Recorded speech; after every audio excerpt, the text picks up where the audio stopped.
พอรีวิวรถเด้อ มันยี่ห้อหยังนี่ โอ้โห ฮอวอบ่ตัวใหม่บ่ครับ ทำไม ว้าว ฮอวอตัวใหม่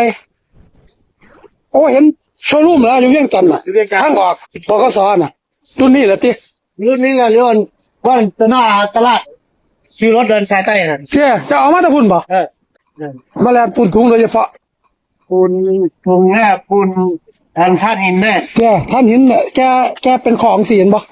เป็นของเสียนบ่ ไม่ได้ไม่ได้ แล้ววันนี้อันกฎหมายลาวเพิ่นบ่ให้ใส่ได้แบบนี้บ่แม่นบ่บ่มีของ ปูนมีบุกให้ใส่มัด เดี๋ยวนี้เห็นบ่บ่ผิดบ่ บุกเข้าในเมืองเลยกันใช้ปูนแล้วไม่ได้ตัวนี้ แก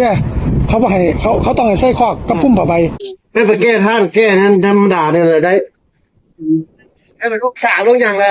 ใช้แบบนี้ได้เขาโคลิปตันอีกเลย ถามไปไทยเนี่ยบ่นี่ ไม่ได้ บ่ได้ค่ะอีแลนตัวอยู่ในลาวบ่ ท่านแค่